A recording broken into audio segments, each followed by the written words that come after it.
Hi everyone, welcome back to the channel. In this video, we'll discuss part 2 of chapter number 4, The American War of Independence. Students, I hope you'll have seen part 1 of this chapter. If not, do watch it. बेटा part 1 में हम लोग यहाँ तक discuss कर चुके हैं. Part 2 हम स्टार्ट करेंगे नेक्स्ट टॉपिक से, the beginning of the war. बेटा पार्ट 1 में हम लोगों ने बॉस्टन टी पार्टी को डिस्कस किया था. एक ऐसा इंसिडेंट हमने डिस्कस किया था जहां पर ओपन डिफाइंस करते हैं अमेरिकन किसके खिलाफ, ब्रिटिशर्स के खिलाफ. ठीक है, क्या करते हैं, जो नेटिव्स होते हैं, जो अमेरिकन्स होते हैं, जो ब्रिटिश पॉलिसी से परेशान होते हैं, वो बॉस्टन के पोर्ट पर एक ईस्ट इंडिया कंपनी के शिप में चढ़ जाते हैं और वहाँ से जितने भी वो टी के क्रेट्स होते हैं सबको उठा उठा कर पानी में फेंक देते हैं. इसी इंसिडेंट को क्या कहते हैं, बॉस्टन टी पार्टी. अब अंग्रेज इस बात से बहुत गुस्सा हो जाते हैं कि भाई इन लोगों ने ऐसा कैसे कर दिया, तो वो बॉस्टन के पोर्ट को ही बंद कर देते हैं. कहते हैं अब इस पोर्ट से ना ही कोई इम्पोर्ट होगा ना एक्सपोर्ट होगा. ठीक है, और ये जो बॉस्टन का पोर्ट था ये कहाँ पर था, मैसेच्यूसेट्स में था. मैसेच्यूसेट्स में बॉस्टन पोर्ट था जिसको पूरी तरह एक्सपोर्ट इंपोर्ट के लिए बंद कर दिया था ब्रिटिश अथॉरिटीज़ ने. क्यों? क्योंकि वहाँ के नेटिव्स ने ब्रिटिशर्स के खिलाफ लड़ना स्टार्ट कर दिया था, क्योंकि टी के ऊपर वो लोग लगाते थे टैक्स. इतनी बातें क्लियर है, ये हम लोग फर्स्ट पार्ट में पढ़ चुके हैं. तो अब मैसेच्यूसेट्स की ये जो इंसिडेंट था, ये जो घटना थी, जैसे ही दूसरी कॉलोनीज़ को पता चलती है वो बहुत नाराज़ होते हैं कि भाई अंग्रेज़ तो जो कुछ चाहें वो करते रहें और हम इनके खिलाफ कुछ करते हैं तो ये हमारे पोर्ट को ही बंद कर देते हैं. तो अब यहाँ पे जितनी भी कॉलोनीज़ थी सबके अंदर गुस्सा आया कि नहीं, हमें तो अपोजिशन करना ही पड़ेगा. किसका अपोजिशन करना पड़ेगा? ब्रिटिशर्स का, ब्रिटिशर्स की पॉलिसीज़ का. क्या इतनी चीज़ें क्लियर हैं? तो ध्यान से सुनो. जो कॉज था मैसेच्यूसेट्स का, वो जल्दी ही दूसरी कॉलोनीज़ ने भी अपनाया, है ना. उन्हें भी लगने लगा भाई इसके साथ गलत हुआ है, कल हमारे साथ भी गलत हो सकता है. Opposition to British policies took on national character. अब ये जो अकेले बोस्टन में अपोजिशन हो रहा था, मैसेच्यूसेट्स में अपोजिशन हो रहा था, अब ये वहीं तक लिमिटेड नहीं रहेगा. इस कॉज को दूसरी कॉलोनीज तक पहुंचना ही था और वो पहुंच जाता है. और अब ब्रिटिश पॉलिसीज़ को अपोज करना, क्रिटिसाइज करना एक नेशनल कैरेक्टर बन जाता है. अब बेटा रिप्रेजेंटेटिव्स 13 कॉलोनीज़ के इकट्ठे होते हैं, गैदर होते हैं. कहाँ पर गैदर होते हैं? फिलाडेल्फिया में. कब? 1774 में. ये रिप्रेजेंटेटिव्स किस सोच के साथ इकट्ठे होते हैं कि आज जो बॉस्टन के साथ गलत हुआ कल वो हमारे साथ भी हो सकता है. जो प्रॉब्लम मैसेच्यूसेट्स में हुई वो हमें भी हो सकती हैं, तो बेटर है हम कुछ पहले ही अरेंजमेंट कर लें. ठीक है, तो ये रिप्रेजेंटेटिव जो थे 13 कॉलोनीज़ के इकट्ठे हो जाते हैं. मिलते हैं कहाँ? फिलाडेल्फिया में. कब मिलते हैं? 1774 में. इसी को कहा जाता है फर्स्ट कॉन्टिनेंटल कांग्रेस. किसे कहते हैं first continental Congress? First meeting of the representatives of 13 colonies gathered at Philadelphia in 1774. ठीक है, ये जो रिप्रेजेंटेटिव्स थे 13 कॉलोनीज़ के, ये अपील करते हैं किंग जॉर्ज 3 से कि आप हमारे ऊपर टैक्सेस इम्पोज ना करें, हमारे ऊपर टैक्सेस ना लगाएं. ठीक है, हम 13 की 13 कॉलोनीज़ आपसे अपील कर रही हैं, रिक्वेस्ट कर रही हैं कि हमारे ऊपर टैक्सेस इम्पोज करना, टैक्सेस लगाना बंद कर दें. ठीक है, and to end the existing restrictions of trade. और हमारे ट्रेड पर, हमारे व्यापार पे जो रिस्ट्रिक्शंस, जो रोक आपने लगा रखी है ना, कृपया करके उसको भी बंद कर दो. तो अब 13 कॉलोनी के रिप्रेजेंटेटिव किंग जॉर्ज 3 से बोल रहे हैं ना हमारे ऊपर कोई टैक्स लगाओ, ना ही हमारे ट्रेड को रेस्ट्रिक्ट करो, कृपया करके ऐसा कुछ हमारे ऊपर ना करो. अब भाई इस प्रोटेस्ट से अलार्म्ड हो जाते हैं किंग जॉर्ज 3. पूरा ब्रिटेन हिल जाता है कि भाई ये तो गलत हुआ यार, ये लोग सब इकट्ठे हो गए और इकट्ठे होकर के मुझे ऑर्डर दे रहे हैं ये मत करो. मतलब अपील कर रहे हैं, पर अपील शॉर्ट ऑफ मुझे थ्रेट ही दे रहे हैं, क्योंकि अगर मैं ऐसा नहीं करूँगा तो ये कुछ और कर देंगे मेरे लिए. तो अब जो डरे हुए किंग जॉर्ज 3 थे वो कहते हैं कि भाई ये प्रोटेस्ट तो अच्छी बात नहीं है, कुछ तो गड़बड़ है. ठीक है, तो इस एक्ट से थोड़े से अलार्म हो जाते हैं, थोड़े से सतर्क हो जाते हैं. कौन? King George 3. और वो अपने ट्रूप्स को भेज देते हैं कि भाई ये जो मीटिंग वगैरह चल रही है, इनकी फर्स्ट कॉन्टिनेंटल कांग्रेस चल रही है, जहाँ पर भी ये लोग इकट्ठे हो रहे हैं, इन्हें सप्रेस करो भाई, है ना. इनकी बातें थोड़ी सुनेंगे हम, इतनी अच्छी कॉलोनी है, ऐसे कैसे छोड़ देंगे हम? बिल्कुल नहीं छोड़ेंगे. तो जो कॉलोनिस्ट होते हैं वो भी अपने आप को प्रिपेयर करते हैं कि अब हम डायरेक्ट फाइट करेंगे ब्रिटिश ट्रूप से. हम तो रिक्वेस्ट कर रहे थे, हम तो अपील कर रहे थे किंग जॉर्ज 3 से, इन्होंने तो ट्रूप्स को ही भेज दिया हमें सप्रेस करने. अब डू और डाई, अब करो या मरो, अब तो सीधे डायरेक्ट लड़ेंगे हम. किससे? ब्रिटिश ट्रूप से. तो जो कॉलोनियल आर्मी थी उसे क्रिएट किया गया और जॉर्ज वॉशिंगटन को चूज़ किया गया कॉलोनियल फोर्सेस का कमांडर। यहीं से जॉर्ज वॉशिंगटन के प्रेसिडेंट बनने की कहानी भी शुरू होती है। कैसे भाई, वो व्यक्ति जो अपनी जान को जोखिम में डाल रहा है, जो कमांडर बन रहा है कॉलोनियल फोर्सेस का, उसे कुछ ना कुछ तो प्राइज मिलना चाहिए at the end of the जीत, जब जीत जाएंगे तब, है ना। तो कॉलोनियल आर्मी क्रिएट की गई, जॉर्ज वॉशिंगटन को कमांडर चूज किया गया किसका, कॉलोनियल फोर्सेस का। अब जो बेटा ब्रिटिशर्स थे ना, वो चाहते थे कि जो अमेरिकन आर्म्स हैं, एमिनेशन है, जो भी वेपन मशीनरी है किसकी, अमेरिकन्स की, जितने भी हथियार गोला बारूद अमेरिकन्स ने बना रखा है, हम उसको सीज कर लेते हैं, अपने कंट्रोल में कर लेते हैं। ऐसा कौन चाह रहे थे, ब्रिटिश।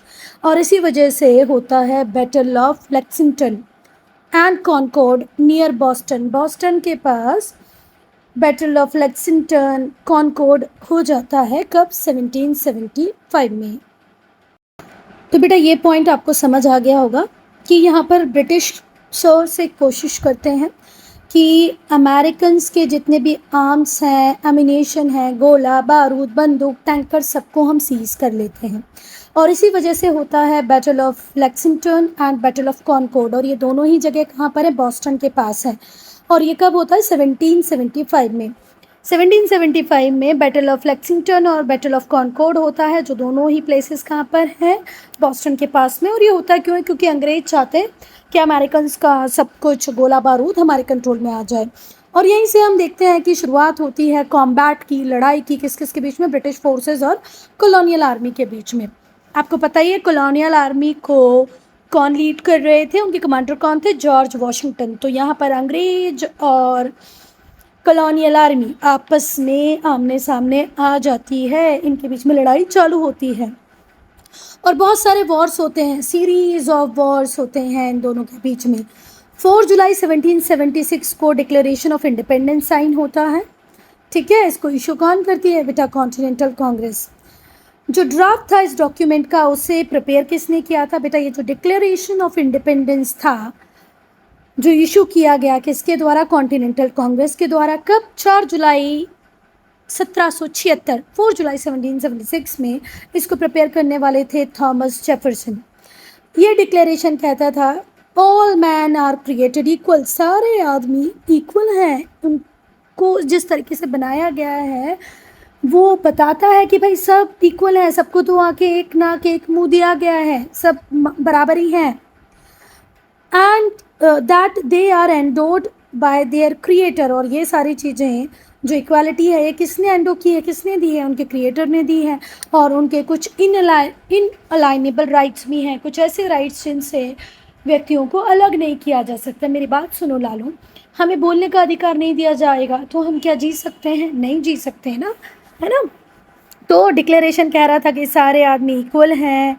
और ये इक्वल कैसे हैं, क्योंकि इनमें कुछ फीचर्स क्रिएटर ने इस तरीके से एंडोर्ड किए हैं कि आप ऊपर से सारे आदमियों को देखोगे तो आपको एक जैसे दिखेंगे, है ना। मतलब उनकी बनावट वगैरह, थोड़ी शक्ल अलग अलग हो सकती है, 2 हाथ सबके होंगे, 2 पैर सबके होंगे।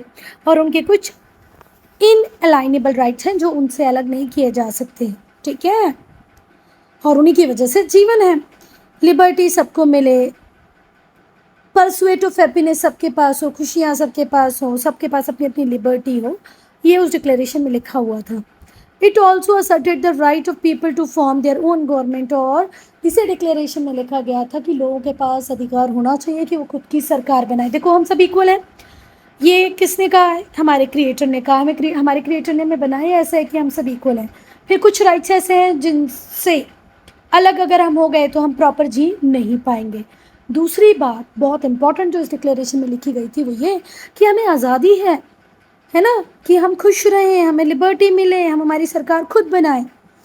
As the English government refuse to respect this right. और ये अंग्रेज ना ही तो हमें खुशी से जीने दे रहे थे, ना हमें लिबर्टी दे रहे थे, और ना हमें इक्वल ट्रीटमेंट देते थे, हमें निम्न दर्जे का नागरिक समझते थे, है ना। और इसीलिए हम लोगों ने वॉर स्टार्ट किया, किसके लिए, इंडिपेंडेंस के लिए।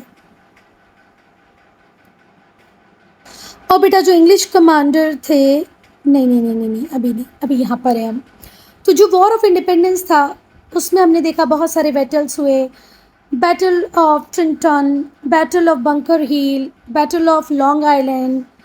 European powers such as France, Spain also join the war. अच्छा बेटा देखो, ये जो वॉर ऑफ इंडिपेंडेंस था इसमें हमने बहुत सारे बैटल्स देखे, बहुत सारे युद्ध देखे छोटे छोटे। पहला बैटल ऑफ ट्रेंटन, दूसरा बैटल ऑफ बंकर हिल, तीसरा बैटल ऑफ लॉन्ग आइलैंड। और बहुत सारी यूरोपियन पावर जो थी उन्होंने भी इस वॉर को एंजॉय किया, जैसे फ्रांस और स्पेन। बेटा जो इंग्लिश कमांडर थे जॉन बर्गोइन, वो अपने आप को सरेंडर कर देते हैं किसके खिलाफ? कॉलोनियल फोर्सेस के खिलाफ। ठीक है, कॉलोनियल फोर्सेस इतनी हावी हो जाती हैं कि इंग्लिश कमांडर जॉन बर्गोइन को सरेंडर करना पड़ता है। ये सरेंडर कहाँ पर करते हैं? साराटोगा। साराटोगा कहाँ पर है? न्यूयॉर्क। न्यूयॉर्क के साराटोगा में कॉलोनियल फोर्सेस की पक्ष में सरेंडर हो जाता है। किसका सरेंडर हो जाता है? जॉन बर्गोइनी का सरेंडर हो जाता है। जो इंग्लिश कमांडर होते हैं वो डर जाते हैं आसपास अपने आप को घिरा हुआ पाकर, और वो सरेंडर कर देते हैं। कब सरेंडर करते हैं बेटा? 1777 में। और बेटा ये जो विक्ट्री थी साराटोगा की, prompted France to join the war in favour of colonist. और ये जो साराटोगा की विक्ट्री थी इससे फ्रांस को एक कॉन्फिडेंस आता है और फ्रांस इस वॉर को ज्वाइन करता है। किसके अगेंस्ट में? ब्रिटिशर्स के अगेंस्ट में। और किसके साथ? कॉलोनिस्ट के साथ, है ना। मतलब यूनाइटेड स्टेट्स ऑफ अमेरिका जो तब तक बना नहीं था, नॉर्थ अमेरिका की जो 13 कॉलोनीज थी उनको अब सपोर्ट कर रहा था कौन? फ्रांस, है ना। किसके खिलाफ हो गया था? फ्रांस अंग्रेजों के खिलाफ हो गया था। और उसे ये कॉन्फिडेंस किससे आया था? जो विक्ट्री साराटोगा में हुई थी। साराटोगा कहाँ है बेटा? न्यूयॉर्क में है। जो फ्रेंच गवर्नमेंट थी उसने ऑफिशियली रिकॉग्नाइज किया अमेरिकन इंडिपेंडेंस को और डिक्लेयर किया वॉर ग्रेट ब्रिटेन के खिलाफ। ये वॉर एंड होता है 1781 में जब British forces under Lord Cornwallis surrender कर देती हैं। जो ब्रिटिश गवर्नमेंट, फिर से ध्यान से सुनो, जो फ्रेंच गवर्नमेंट थी वो ऑफिशियली किसको रिकॉग्नाइज करती है? अमेरिकन इंडिपेंडेंस को, कि भाई अब अमेरिका आज़ाद हो गया, इसको खुशी खुशी स्वीकार कर लेती हैं और ब्रिटेन के खिलाफ वॉर डिक्लेयर कर देती हैं। ये वॉर ख़त्म होता है 1781 में जब ब्रिटिश फोर्सेस लॉर्ड कॉर्नवालिस के अंदर सरेंडर कर देती हैं। ठीक है, जो ब्रिटिश गवर्नमेंट होती है वो कोई फर्दर एफर्ट नहीं करती, कोई कॉलोनीज को रीएस्टेब्लिश करने की कोशिश नहीं करती और वापस से कोई कंट्रोल भी नहीं चाहती कॉलोनीज के ऊपर। अब हम पढ़ेंगे बेटा रिजल्ट ऑफ द वॉर कि भाई इस युद्ध का परिणाम क्या हुआ। तो इस युद्ध के परिणाम में हमें मिला यूनाइटेड स्टेट्स ऑफ अमेरिका, जो 13 कॉलोनीज थी उन्होंने अपने आप को एक साथ लाया, मिलाया और क्या बना लिया? United states of America. तो देखो बेटा, जो अमेरिकन वॉर ऑफ इंडिपेंडेंस था वो एंड होता है किस ट्रीटी से? Peace treaty of Paris. Peace treaty of Paris sign होती है और अमेरिकन वॉर ऑफ इंडिपेंडेंस खत्म हो जाता है। कब? 1783 में। ब्रिटेन रिकॉग्नाइज कर लेता है इन 13 कॉलोनीज के इंडिपेंडेंस को और अब ये सब मर्ज करके मिल करके क्या बनाती है? United states of America. अब बेटा जब ये 13 कॉलोनीज मिल करके एक यूनाइटेड स्टेट्स ऑफ अमेरिका को बनाती हैं तो ये जो नया नेशन होता है ये एंडोड होता है with vast stretch of land. ज़मीन का बहुत बड़ा टुकड़ा बन जाता है, मतलब एक बहुत बड़ी कंट्री बन जाती है इन 13 कॉलोनीज को मिला करके। ठीक है, अटलांटिक ओशन से मिसिसिपी रिवर तक, अगर हम ये नॉर्थ अमेरिका है ऐसा मान लिए तो यहाँ पर अटलांटिक ओशन है, यहाँ पर मिसिसिपी रिवर है, तो Atlantic ocean to Mississippi river. From great lakes to Florida, great lakes north में है, टू फ्लोरिडा साउथ में। नॉर्थ में ग्रेट लेक्स से लेके फ्लोरिडा साउथ तक एक बहुत बड़ा लैंड फॉर्म होता है यूनाइटेड स्टेट्स ऑफ अमेरिका के पास। और बेटा जॉर्ज वॉशिंगटन बनते हैं first president United states of America के 1789 में। फिर से ध्यान से सुनो, 13 colonies piece treaty of Paris के बाद इंडिपेंडेंट हो जाती हैं। कब? 1783 में मिलकर के यूएसए बना लेती हैं। यूएसए एक बहुत बड़ा लैंड फॉर्म हो जाता है जो अटलांटिक ओशन से मिसिसिपी रिवर तक है, ग्रेट लेक से फ्लोरिडा तक है। और इसके फर्स्ट प्रेसिडेंट कौन बनते हैं बेटा? George Washington. ठीक है,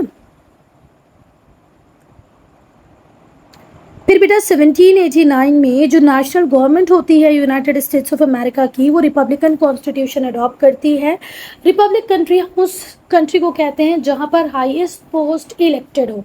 जैसे इंग्लैंड जो है वो कॉन्स्टिट्यूशनल मॉर्निकी है ना, वहाँ पर जो हाईएस्ट पोस्ट है वो राजाओं को, रानी को दी जाती है, पर रिपब्लिक कंट्री में ऐसा नहीं होता। तो इंग्लैंड रिपब्लिक कंट्री नहीं है, रिपब्लिक इंडिया है। इंडिया में हाईएस्ट पोस्ट होती है प्रेसिडेंट की और वो इलेक्टेड होता है ना। ऐसे ही यूएसए में भी हाईएस्ट पोस्ट प्रेसिडेंट की होती है और प्रेसिडेंट कैसा होता है, इलेक्टेड। क्लियर है? चले आगे, चलो। 1789 में जो नेशनल गवर्नमेंट होती है यूनाइटेड स्टेट्स की, वो रिपब्लिकन कॉन्स्टिट्यूशन को अडॉप्ट करती है। बिल ऑफ राइट्स गारंटी किए जाते हैं सारे सिटीजन्स को जो यूनाइटेड स्टेट्स ऑफ अमेरिका में रहते थे। इसमें जो मेन राइट्स थे जो लोगों को दिए गए वो था freedom of speech, press, religion, justice. जो अमेरिकन गवर्नमेंट थी उसे हेड करते थे इलेक्टेड प्रेसिडेंट। तो बिल ऑफ राइट्स था इंडियन कॉन्स्टिट्यूशन में जो यूनाइटेड स्टेट्स ऑफ के सिटीजन्स को कुछ बेसिक फंडामेंटल राइट देता था, जैसे freedom of speech, freedom of press, freedom of religion, freedom of justice. और जो अमेरिकन गवर्नमेंट थी उसे हेड करते थे इलेक्टेड प्रेसिडेंट। जो अमेरिकन रिवॉल्यूशन था वो मेन को, विमेन को, जो अदर नेशन से बिलोंग करते थे उन्हें भी इंस्पायर करता था।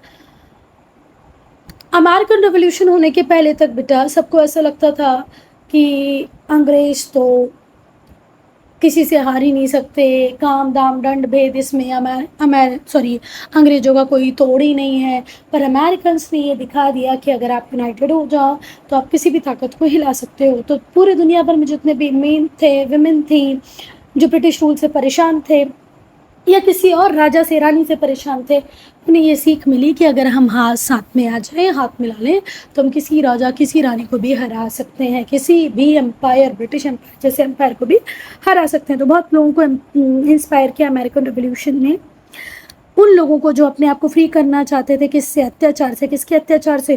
कोई राजा अत्याचारी हो सकता है, कोई डिक्टेटर अत्याचारी हो सकता है, उसके अत्याचार से फ्री कराने के लिए जो लोग थे, जो मेल थे, जो फीमेल थी, मैन थे, जो विमेन थी, वो इंस्पायर होते थे किससे, अमेरिकन रिवॉल्यूशन से, कि जब अमेरिका में हो सकता है तो कहीं पे भी हो सकता है। Thus it showed the seed of revolution। तो अमेरिकन रिवॉल्यूशन ने, अमेरिकन वॉर ऑफ इंडिपेंडेंस ने बीज बोया रेवोल्यूशन का, स्पेशली कहाँ पर, फ्रांस में। और ऐसा कहा जाता है कि अमेरिकन रेवोल्यूशन ही सोशल और इंटेलेक्चुअल अवेकनिंग लाया पूरे यूरोप में। यूरोप में अवेकनिंग लाने का काम किया अमेरिकन वॉर ऑफ इंडिपेंडेंस ने। फ्रेंच लोगों को बहुत ज़्यादा इंस्पायर किया किसने, अमेरिकन वॉर ऑफ इंडिपेंडेंस ने। फ्रेंच में क्या था बेटा, कोई कॉलोनी तो नहीं थी फ्रांस, पर फ्रांस के लोग अपने राजा से परेशान थे तो वो लोग भी उठे, खड़े हुए राजा के खिलाफ लड़ने लग गए। स्टेट इंटरफेरेंस कंट्री की इकोनॉमी में मिनिमाइज था क्योंकि United states of America capitalist economy थी जहां पर प्राइवेट प्लेयर को मैक्सिमम पार्टिसिपेशन दिया गया। जो गवर्नमेंट थी उसने एनकरेज किया, सपोर्ट किया प्राइवेट एंटरप्राइजेस को कि भाई आप आओ, काम करो, खुद के लिए भी पैसा कमाओ और दूसरे लोगों को भी नौकरियां दो। So students, I'm ending this video here only. If you have any doubt, any problem, to write in comment section.